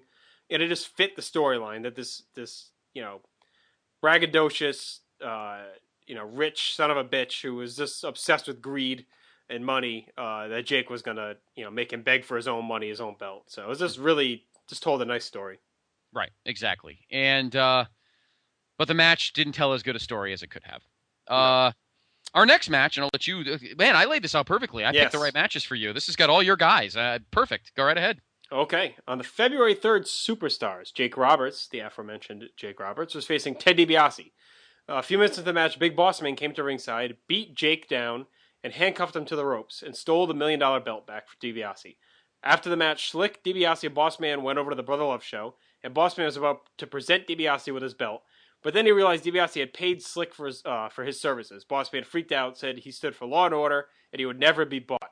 So he refused the money, took the belt, gave it back to Jake, and walked off. And of course, was now a face. The Twin Towers have split, and they square off here as this next match is Big Boss Man against Akeem. And sadly, much to my dismay, this is Akeem's final pay-per-view appearance. He would return for one brief appearance as the one-man gang at WrestleMania 17, but for all intents and purposes, he is done here. His final record 3-8, 0-3 at the Rumble, 2-3 at WrestleMania, 0-1 at SummerSlam, and 1-1 at Survivor Series. Right. When we get to the Survivor Series 1990 edition, we'll talk about him for a minute because he was actually supposed to be at that show. He will stick around for the rest of the year as a jobber to the Stars, but this is pretty much it for him. Before the match, Boss Man comes to ringside, and out of nowhere, DiBiase comes out from under the ring and clotheslines him. Really stiff clothesline on the floor. He had been hiding under the ring after the last match. That was a cool little touch as well. Match is just under 2 minutes. Boss Man wins easy. These two would actually have a rematch on Saturday Night's Main Event a couple weeks after this show to really cap off the feud. And then Boss Man and DiBiase kind of had one of those little famous summer feuds that never really ends on pay-per-view. Just kind of works the house shows that they would do during these years. That kind of plays off from the face turn. So that's it. Sad day for me. No more Twin Towers. No more Akeem. No more Jive Soul Bro. It's all over. Yeah. Well, yeah, I guess that would be it for Jive. He doesn't use it again for anything else? I don't think so. I feel like now and then he'd break it out for like Warlord on like Superstars or Primetime or something, but never. We don't hear it on pay-per-view anymore. But it's amazing, though, how in the span of that one moment that may not have, whether they were thinking about it with real foresight, but Boss Man immediately became just a huge babyface. Oh, yeah. He was way over from the minute he turned. Yeah, crazy, huh? Mm-hmm. And he actually went from being pleasantly plump to, for his terms, fairly svelte. Yeah, within 2 years, he gets really thin. For him, yeah, for his build. And he actually skyrockets as well up the card. I mean, he's pretty much in the main event level mix by SummerSlam. So, right. Good for him. Good for Boss Man. He worked hard over the last couple of years. Him and Akeem have been a great team, and sad to see it end. Yes, I agree. I always liked the Twin Towers too. But Boss Man gets the big win here to really kick his push into overdrive, and the crowd loved it. And sadly, Akeem is gone. And I know you wouldn't get to see his beloved outfit at WrestleMania 17, but unfortunately, One Man Gang spent too much time on the old treadmill. Yes, good for him in his life. Yes, sad for me. Sad for you because he couldn't. He didn't. Not an extra trip to the Waffle House, but Boss Man gets the big win and really kicks his push into overdrive, and we'll talk more about that push. Apparently, he actually had a heart attack in 2000, and that's when he lost the weight. Oh, well, good for him. He currently works as a prison guard at Louisiana State Penitentiary. He occasionally makes appearances on the indie circuit.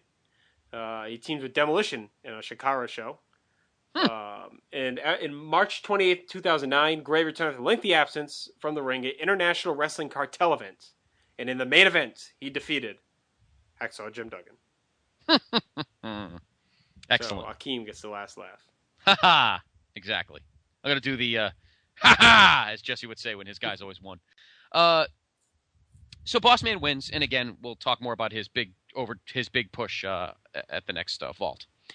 Our next match is a guy who, if you want to have a poster child for Lost in the Shuffle, yes, this guy is it. And we're talking, of course, about former Intercontinental Champion Ravishing Rick Rude, who now suddenly seems like he doesn't know where he's coming or going. And from the moment he lost the Intercontinental title at SummerSlam to the Ultimate Warrior, he's vanished.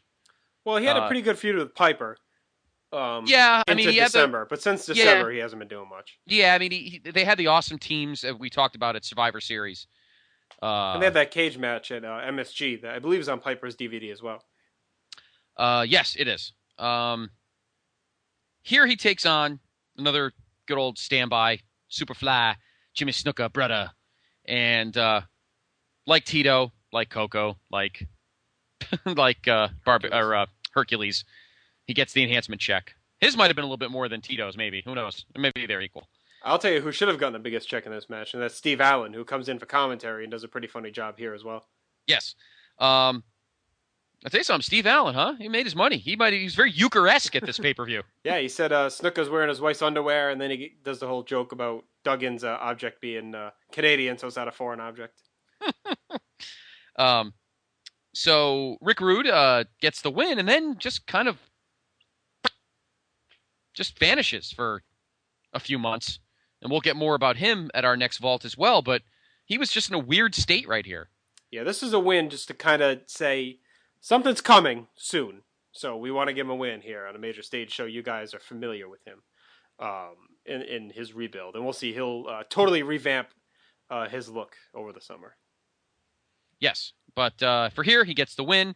Snuka joining Tito and his boys in the enhancement half of the card, but I'm sure he got a very nice check at the end of the night. Which now brings us... Is this the first promo we get for 7? Is it right here or was it earlier? I think it might have been earlier. Okay. At some point in the show, we do get the first promo for WrestleMania 7, slated for March 24th, 1991, from the Los Angeles Memorial Coliseum, home of the, at the time, Los Angeles Raiders and the USC football team. Obviously, we'll get to that show when we get there, but it was promoted for the first time. And Jesse talks about how he'll be there because it's Hollywood. It's very sad that he doesn't make it. Exactly. It's kind of funny, on a side note, kind of funny watching Ric Flair cut a promo when you're on mute and you're trying to read the captioning. It's pretty funny.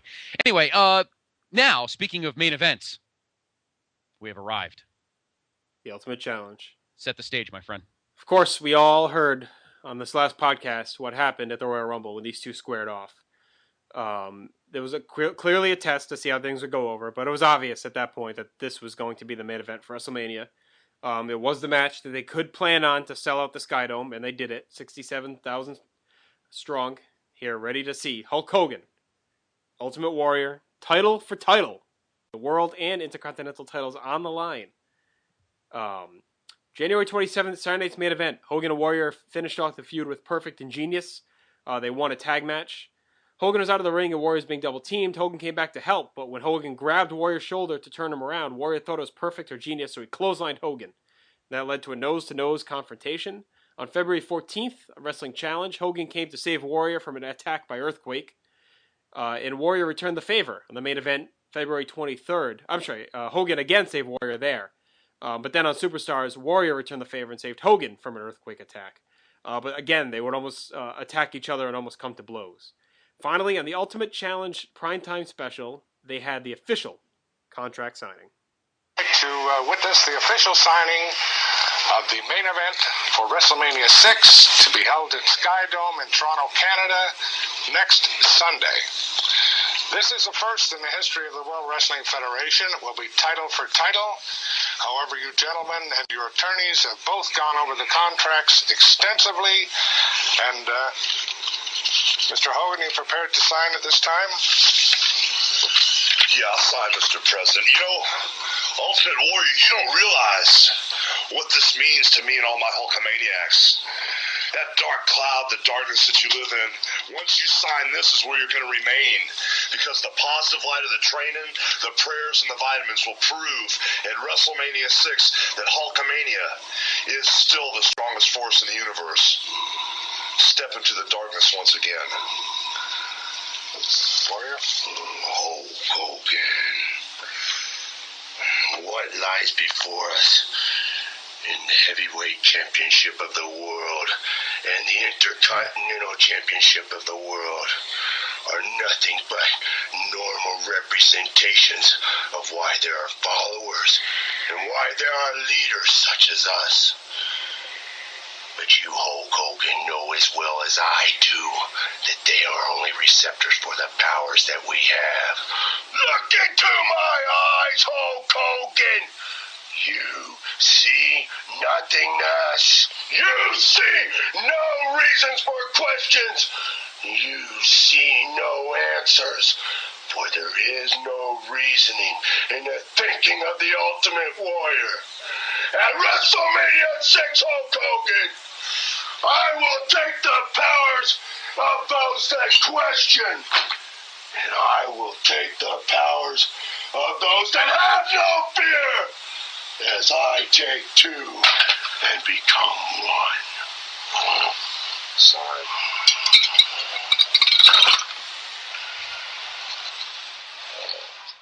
I love Hogan after Warrior gives those insane rambling promo. Sign. Did he really say you see no reasoning when you see the Ultimate Warrior? Did he really say that? The whole thing was fucked up. You see no questions and you see no answers. You see no reasoning. What do you see? A blank stare? Oh, Jesus, that was great. And I did love Warrior's swank white leather jacket. I don't know, did he have a colored belt? Yeah, he had the yellow one. It was yellow, right? And Hogan, of course, had the plain, straight up black leather world title belt. I tell you something. Going into this match, I remember I was actually, this is probably one of my last real, well, no, I guess I rooted for him at 7, but I don't think I ever was a bigger orange goblin Kool-Aid drinker than I was going into this match. And I don't dislike the Ultimate Warrior, but I was big for Hogan in this match. And my best friend at the time, Tom, who he always kind of swayed when it came to wrestlers, he loved the Ultimate Warrior. He actually had, now that I think about it, I'll have to ask him next time I talk to him on Facebook or give him a call. I believe he had the Ultimate Warrior buddy. Mm-hmm. I think he had the Warrior buddy, which was not an easy buddy to find. Probably after this match it was, but he had the Warrior buddy. But what did you think of the build? No, the build was epic. I mean, it was crazy. And they were good. They were good at letting you pick who you wanted. They didn't lean either way. They let you pick. Nobody got in a better... I mean, sure, Hogan's promo was a little more direct because he knew how to do it. Warrior sounded like he was drunk. Now, let me ask you this, because sure. I was just getting into it. 6 was really... When I say it's really when I started, it's when I started. Right. So I wasn't really privy to a lot. I remember watching the main event where Hogan and Savage fought Buster Douglas, and that's when Hogan saved him or whatever. So I do remember watching that show. But what was it obvious that Warrior was going to win this, or was it really way up in the air? Like, with the build, did you think Hogan had a chance to win these belts? Yeah, I did. Okay. I didn't think at the time, and again, I was a junior in high school, so even though it's one thing to know wrestling's fake, and it's one thing to know that you're a smart. At the time in 1990, except for those Herb, what's his name? Coons. Herb Coons. Yeah, we didn't know any of that stuff. I didn't have the Observer newsletter. As far as we were concerned, I thought Hogan was going to win. Mm-hmm. Because up until that point, when did you ever expect him to lose a main event? Really? Now, did I ever think logically, could Hogan actually be the Intercontinental Champion? What's the point? So maybe if I thought about it logically at that time, I would have thought, you know what? Maybe this is Warrior's chance. There were no rumors of any movies he was doing, Hogan. I don't remember if he did one that summer. Yeah, Suburban Commando was. He did do Suburban Commando. Okay. Yeah. I didn't know that, and most of us didn't know that at the time. So, to me, it was just another title defense, and Hulkamania was going to run wild. So you didn't see Warrior being positioned as the main guy? No, I didn't. Okay. I thought maybe. I tell you though, well, I won't get into it now. We'll get into it at SummerSlam about what happens to Hogan after this, but that could have been laid out a little differently. But obviously, the result of this match had already happened. But I clearly did not think Warrior was going to win. I didn't. Maybe I still was feeling comfy in my red and yellow beer goggles, but I didn't think Warrior had a chance. I didn't. Greatest World Wrestling Federation champion of all time. Here we are at Wrestlemania VI. The waiting's over. Here comes the ultimate challenge. You know something, Mean Gene? You don't have to remind me and my Hulkamaniacs that at Sky Dome we're going to face the ultimate challenge, brother. When we crossed the border from the United States of America to Canada, I was hovering over Sky Dome, brother. I saw what was beneath me, man. I saw the greatest arena of all times where the ultimate challenge will take place. And as we landed, brother, nothing but stark raving and Hulkamaniacs were there to greet me at the airport. Nothing but positive vibes, man. Hulkamania is running wild like it's never ran before. But the Ultimate Warrior, you must realize that when you step into Sky Dome, when you feel the energy that's going to run wild throughout the arena, those are my people. That's my energy, brother. And Ultimate Warrior, this is where the power lies, man. In the power of the Hulkster, the largest arms in the world. And once I get you down on your knees, Ultimate Warrior, I'm going to ask you one question, brother. I'm going to ask you, do you want to live forever? And if your answer is yes, Ultimate Warrior, then breathe your last breath into my body. I can save you. My Hulkamaniacs can save you. We can turn the darkness that you live in into the light. We can save all your little warriors with the training, the prayers, and the vitamins. But I gotta prove one thing to all my Hulkamaniacs out there. It's not whether you win or whether you lose. The only thing that matters is what kind of winner you are or what kind of loser you are. And Ultimate Warrior, I sure hope you're a good loser, brother. What you gonna do in Sky Dome when the largest arms in the world and Hulkamania destroys you? All right, the time is now. Holster, thank you. Standing by, Sean Mooney. Thank you, Mean Gene. I'm with the reigning Intercontinental Champion, the You are nothing but a normal. You don't deserve to breathe the same air that I and Hulk Hogan do. Hulk Hogan, I must ask you now, as you asked me, do you, Hulk Hogan, want your ideas, your beliefs to live forever? For Hulk Hogan, in this normal world, physically, none of us can live forever. But the places you have taken the Hulkamaniacs, the ideas and the beliefs you have given them, can live through me, Hulk Hogan. That is why I breathe. That is why the Warriors have come. Hulk Hogan, there are ones that question where you are taking them. Do you no longer want to walk or step into that darkness? Hulk Hogan, the darkness I speak of is nothing to fear. It is about the beliefs of accepting any and all challenges at the cost of losing everything, Hulk Hogan. You have lived, Hulk Hogan, for the last 5 WrestleManias for this one belief. Now, Hulk Hogan, I come to take what you believe in further than you ever could. I come, Hulk Hogan, not to destroy the Hulkamaniacs and Hulkamania. I come, Hulk Hogan, to bring the Warriors and Hulkamaniacs together as one.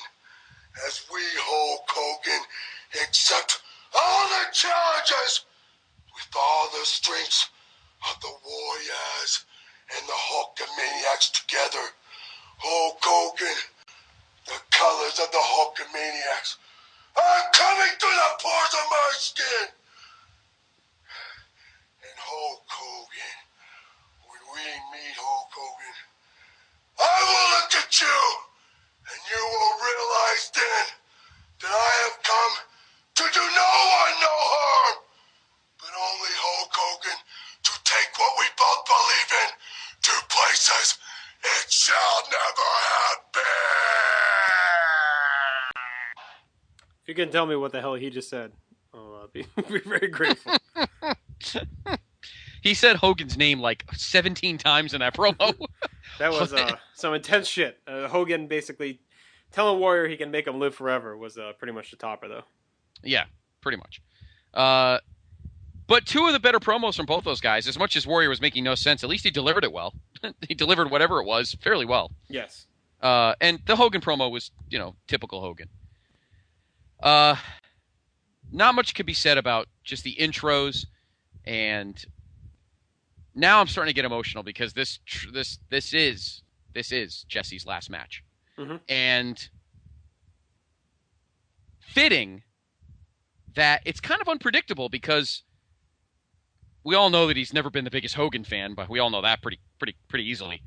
But even after the entrances, and they're both standing in the ring, Jesse was kind of holding his cards close to the vest. Not quite sure where he was going to lean. Obviously, we all know who Gorilla was rooting for. But I tell you, Jesse was good at he was playing himself close to the vest. You could tell, though, as the match progressed that I think he was leaning more towards Hogan. Yeah, I think so. He never really seemed to like Warrior. It's almost like he kind of at least respected Hogan. Right. And Champion against champion, title for title. This is what it's all about. This is what has brought 68,000 strong into the Sky Dome, and they are ready. Both men in tremendous physical condition, Gorilla. Absolutely. You notice, though, how the champ, well, I guess they're both champs, and I mean the world heavyweight champion Hulk Hogan, he took his time coming down to the ring. He kept his cool. You can see the Warrior already sweating more. That's a sign, Gorilla. Take a look at this. Look at the intensity. Eye to eye right here, face to face. Both still with their respective titles around their waist. And you know who has probably the most important job in the world right now? Referee Hebner. You can bet on that. Absolutely. I mean, he's the man that'll count the shoulders. He's the man that will be the boss in that ring, hopefully. One man can conceivably leave this Sky Dome. So this the buzz of the crowd starting already there just continues throughout the whole match. Yeah, no, it doesn't ease up. And Jesse guy is just amazing. He really is. And to take something away from Gorilla, I don't know if Jesse could have pulled. Jesse, we've heard him try to pull it off. Gorilla at least holds his own. Like sometimes those Saturday Night's main events when it was him and Vince would just fold up like a cheap suit, and we won't get into Shivani.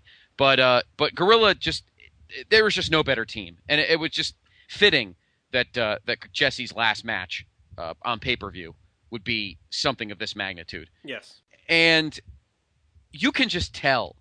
Now, I didn't know about this till years after, obviously, once the internet started and we started really getting into the inner workings, but you could tell these two really wanted to make this match special. I think they both knew that they get their crap for being big meatheads who have 9 moves combined. I think they really did want to raise the bar for the both of them. And clearly you could tell that they really worked this match out to the T. Made sure all T's were crossed, I's were dotted, no stone left unturned. And what you saw was 22 minutes and 47 seconds of one of the greatest main events of all time. Pretty clear. And it was a complete package. The two of them, although I got to be honest with you, I will say this. I remember watching the match live, and even now, see, this goes back to what we were saying. I won't go into this point long, but it goes back to our previous podcast about suspending disbelief. Even now, and we both watched this match, I couldn't even tell you how many times. Mm-hmm. For most of us as wrestling fans. Probably one of the most watched matches of all time. I still freak out when Hogan lands wrong outside the ring and hurts his knee. And when he says to Hebner, my knee's gone. My knee's gone. Even now, 22 years later, 21 years later, I'm still freaking out. I still, for a moment, suspend disbelief and go, oh my God, is he going to continue? Of course he continues the match. Never mind. But still, that's what makes a match like that so great. It just sucks you in, and you don't get out of it until it's over. Yep. And particularly for you, being your first real main event, it must have just been amazing. Just sitting there watching. Now, were you at home? Did you watch it live or no? I didn't see the show live. No, I did not. Okay. I saw it pretty soon after. My cousin Matt had ordered it and recorded it. Okay. Oh yes, the infamous the tape is backwards where I guess the I end is should at the tell beginning, that the story beginning's quickly. at the end. Tell them about that. It's pretty funny. Yeah, when he ordered it, and the first, I think it's up through, it's either the beginning or the end of the Demolition match, didn't come in. So he was like freaking out, and they ended up giving him the replay for free. So what he did is he recorded from when it came in on the main one, and then he recorded what he missed on the replay. So the tape I have actually begins, I think, at the end of the Demolition match, and then the first two matches are at the end of the tape. So pretty unique copy I own, but it is the original. So I still kind of treasure that tape. But I saw it, he dubbed it for me like within a week, less than a week. I think I saw it. So and I watched it from then on about 100 times that summer. So exactly. What are your thoughts on the match? Just the match itself. Just the match as a standalone. To me, it's what Hogan Andre would have been if Andre was in any shape to go. You know what I mean? Like Hogan Andre, the spectacle, the build, drawing that crowd.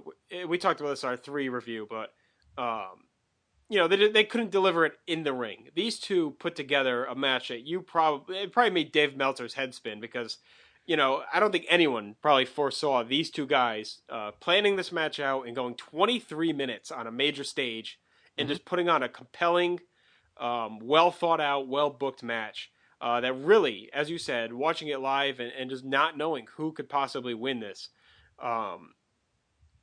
Yeah, I mean, it's just the match is so well done, so well built, and really it's in doubt until the very end when Hogan misses the leg drop and Warrior hits the splash. And even then, you expect Hogan to kick out partially, you know?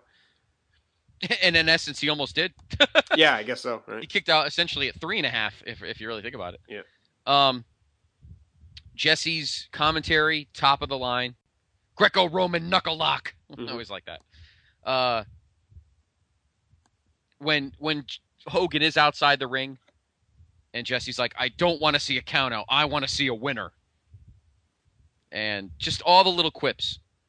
And the way they did the whole knuckle lock where Hogan got Warrior got the advantage first, then Hogan came back and he got the advantage. And the good thing with Jesse, too, is he understood, like we say, he understood the importance of moments, so he didn't, like, shit on this match. These two guys he didn't like. He played it up as being this mega main event between these two unbeatable forces. You know, regardless of how he felt about them, he still really built it up to being a major, major event. Right, exactly. That's still what makes Jesse great. He just picked his spots. He didn't get into it. You know, it's really the two opposite ends of the spectrum, the way Jesse is as an announcer. On the one side, you have this match, and on the other side, you have the Dusty, Sapphire, Savage, Sherry match. Just the two approaches with which he delivered a match as a color commentator. So we get to the end, and you see the shake. He's hulking up, and I turned to my friend. I said, "You're done, man.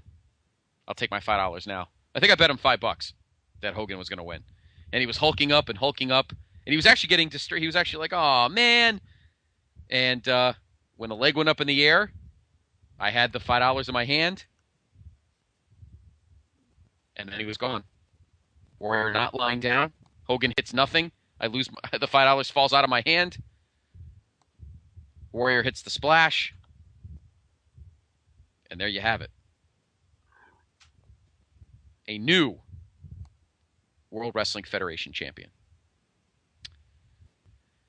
I remember this pretty clear. I was staring at my friend's TV in stunned disbelief. I couldn't believe it. I didn't want to believe it. Was this more shocking than the main event when he lost to Andre, though? No. Okay. No. That was because he held the belt for 4 years. Right. That was just ridiculous. Yeah. This was still, though, I was still fairly stunned. I'm like, I can't believe he lost. He lost clean. At least the main event, he got screwed. This one, what can you say? He actually lost. That's the only shocking part. Right. I couldn't believe it. I was stunned. My friend, of course, was yelling like crazy, and I begrudgingly gave him my $5. But I mean, if you were ever going to make a megastar, I mean, this is how you do it, right? Absolutely. Not only, and again, I think the fact the match was so great makes it even better. It wasn't just a piece of crap. It was a really great match, and the crowd was into it. Jesse and Gorilla were into it. Just everything was perfect about this match without Kurt Hennig. Har har. Everything was perfect about this match. It is clearly a 5. And some people may think of it maybe not so high based on your point of view.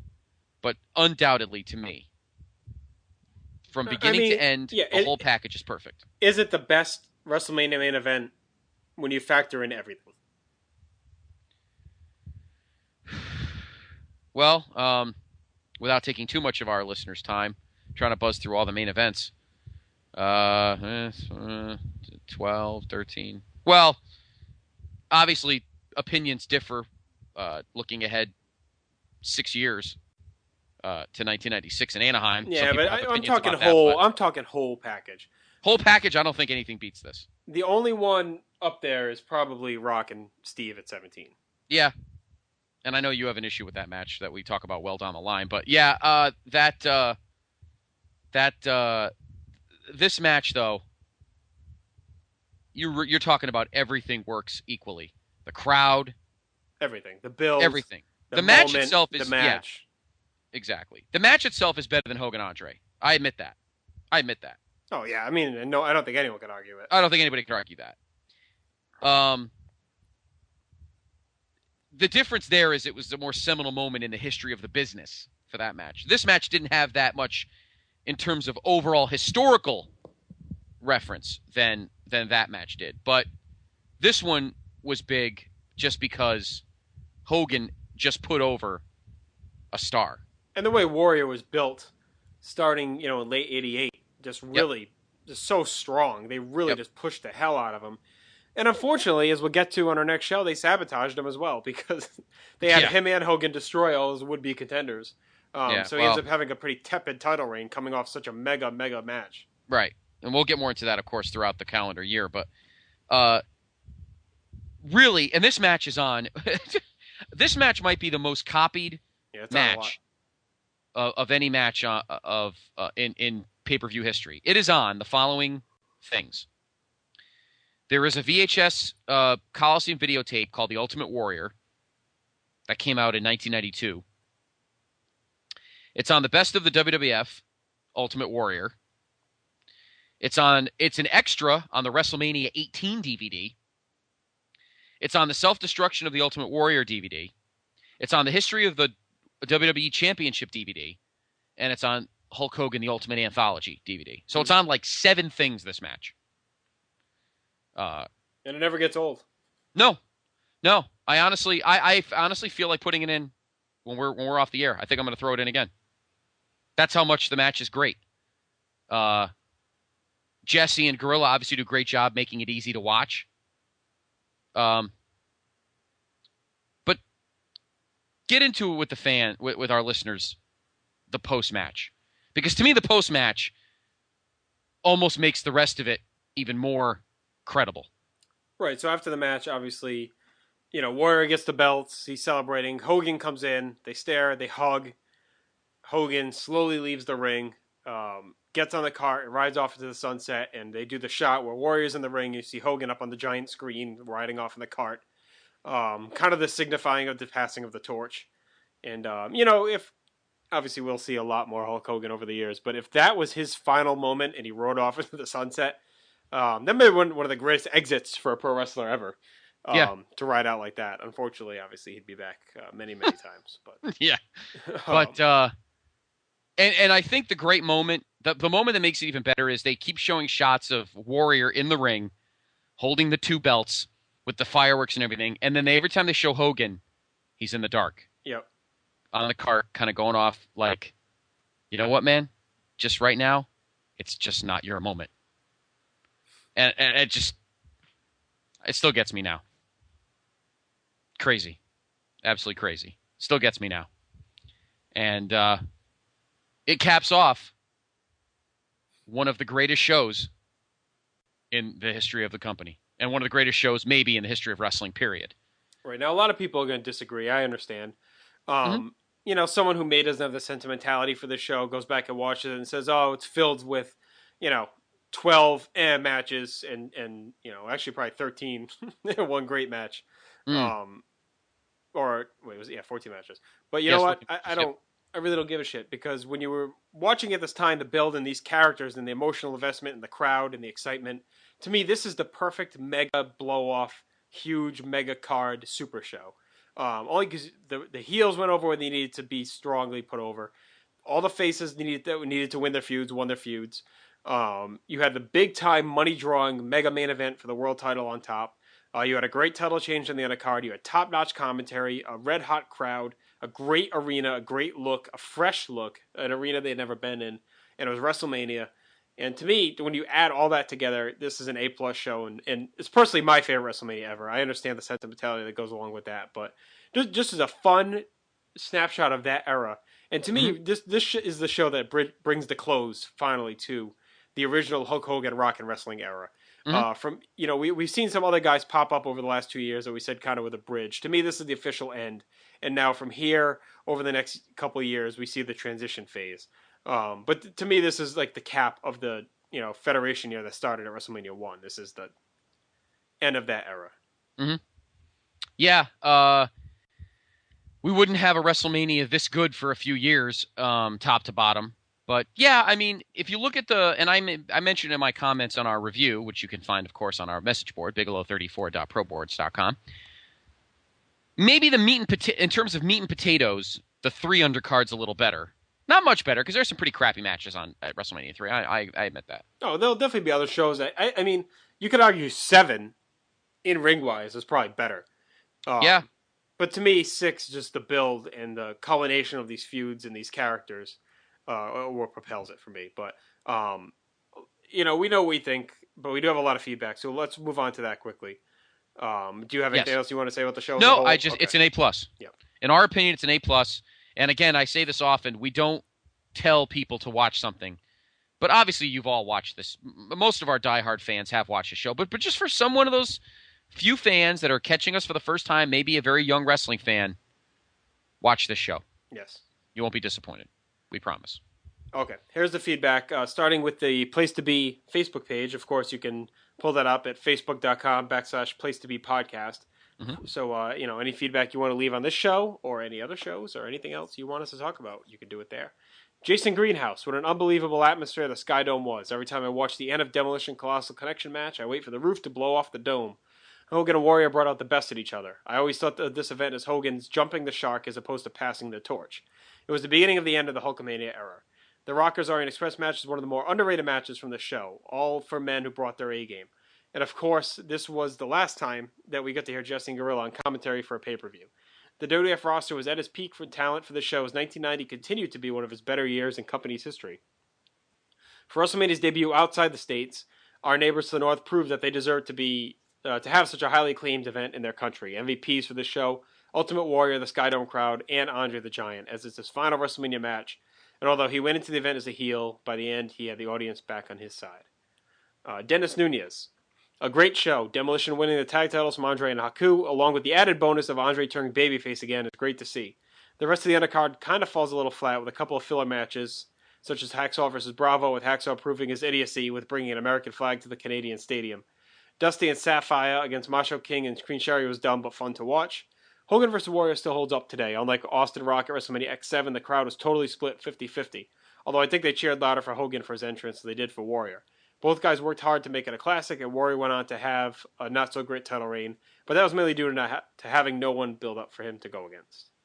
Jay Hinchy, WrestleMania 6 is the first Mania I saw. I used to rent it all the time, and I do have it now on VHS. The commentary from Gorilla and Jesse all night is pure gold. Hogan and Warrior is one of my favorite matches ever.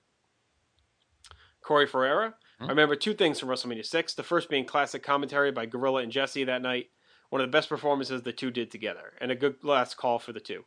The second being the main event between Hulk Hogan and Ultimate Warrior, for 2 guys known for being poor workers, put on a great main event that after Hogan and Andre may be the most beloved Mania main event in history. Jordan Duncan, adding to your talk about kayfabe in today's show, one of my most vivid wrestling memories of WrestleMania 6, specifically the 30 minutes or so after the show. From the moment Warrior won to that point, our phone kept ringing. My friends were calling to freak out, as well as guys who my dad worked with. Kind of crazy to think a wrestling match should get 2 grown men on the phone flipping out, but that's what happens when it's done well. Also, this show needs more Duggan. Not much can top the epic booger moment of WrestleMania 5, though. But how can you go wrong with Jim Duggan and Dino Bravo in the same ring? Here's hoping for several audio clips of the Duggan theme while discussing this all-time classic. And Jordan, hope we delivered enough for you. Yeah, Jordan, you're never coming on this show again. I'm sorry, what were you saying? And finally, Kieran Polland. The Hot Scott. Although, do we really want to admit it on this show? Or is he the Hot Rod? Yeah, exactly. WrestleMania 6 isn't exactly a great WrestleMania. That's it, you son of a bitch. You are never coming on the show. Yeah, but I understand why Justin loves the show so much. WrestleMania X7 would be my favorite WrestleMania, regardless of how good the card was, simply because it was my first. Hogan Warrior put on an incredible match. That is really the peak of Warrior's career. It's a lot better than the abysmal match they had in WCW. DiBiase Jake is an underrated match that is sadly only remembered for the crowd doing the Mexican wave. Sure, is that a Mexican wave? Is that what's known as? Is that what he said? Yeah. Weird. And I'm sure Scott will be orgasming over the thought of Earthquake squashing Duggan 3 times, with the second splash being botched. I don't care if it was botched or not. Doesn't matter. And also, one offhand comment. This is not about WrestleMania 6. This is about WrestleMania 1. Andrew Nystrom informs us that we said Nikolai Volkov is Polish, but he's actually Croatian. Yeah, I read that comment. He's exactly right. My apologies. Yeah, no, he is Croatian. He's not Polish. So thank you for correcting us on Nikolai Volkov's country of origin. The Eastern Bloc countries there. Yes, Eastern Bloc. He is Croatian. You're exactly right, Andrew. Good call. All right. Finally, we have some comments from the History of WWE Facebook page. Kevin Bowers. My mom didn't order pay-per-views at the time. The first half hour up until halfway through Demolition, Haku, Andre, the channel got scrambled. I watched the Hogan Warrior match best I could through the scrambled channel. It cleared up enough for me to see Warrior roll out of the way of Hogan's leg drop. I was irate. I claimed Warrior cheated by rolling out of the way, as I was 6 at the time.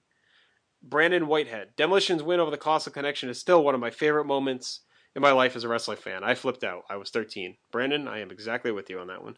Yep. Graham checks in a little bit here. The good. Dusty shows the Ultimate Warrior Stuck Cup on home video. Lots of matches and just about everyone made the card, which I like. It gives it a more epic feel. Warrior Hogan had stood the test of time as a historic and actually good match. The bad. Jake didn't beat DiBiase in the blow-off, which still bothers me for some reason. And it was Jesse's last pay-per-view commentary appearance for WWF. Brendan Whitehead responds to Graham. You're right. Jake didn't beat DiBiase, but did DDT him and stuffed the $100 bill in his mouth after the match. At that point, the winner didn't matter. Jay Hinchy came in for us at this page as well. Love everything about WrestleMania 6 is one of my all-time faves. Commentary Gorilla Jesse is gold. And Charlie Stabile. I never hear anyone talk about this, so I might as well bring it up and see how far I can fly. After Warrior hit Hogan with the splash, Warrior got the 3 count. But did anyone think of Hogan almost kicking out of it? As the ref's hand comes down for 3, Hogan begins to kick out but just misses it. I always interpret this as Hogan not wanting to look like he was beatable, but it was just too late. I've always known that Hogan is the worst when it comes to giving away a spotlight, and I always thought this as his backslap compliance to Vince's demands. And Charlie, I actually agree with you there. It looked like they did it to make Hogan look like he was barely beaten. Mm-hmm. Yeah, I agree with that. I don't think he should have kicked out. Although I think Slaughter got back at him the next year, but we'll get to that when we get to WrestleMania 7.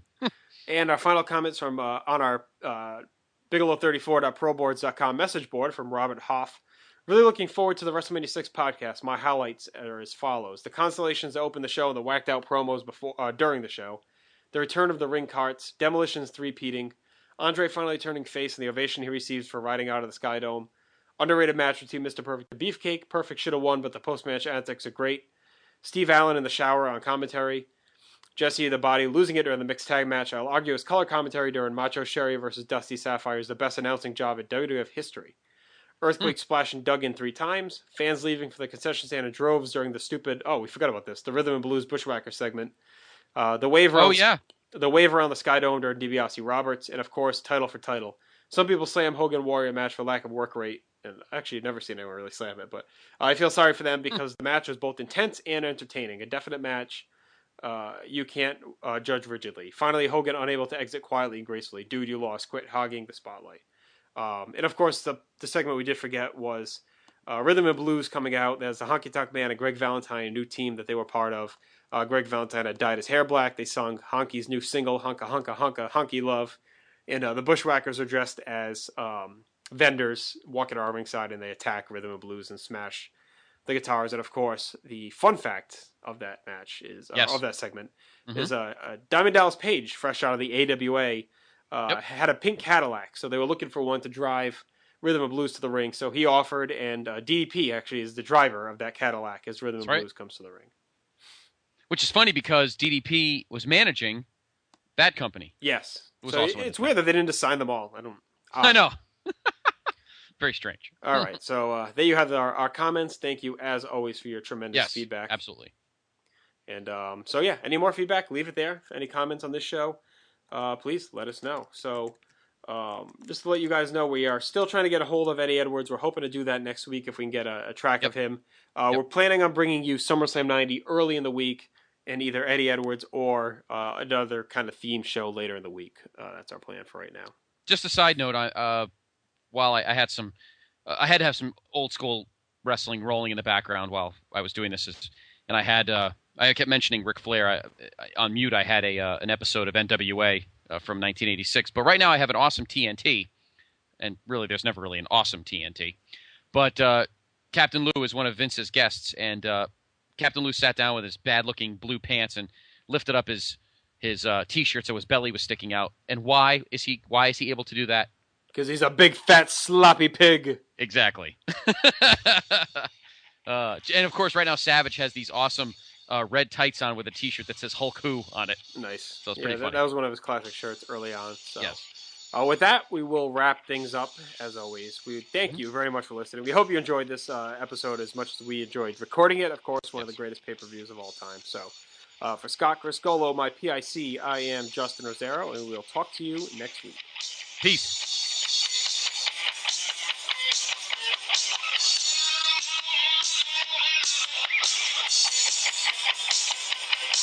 Hulk Hogan.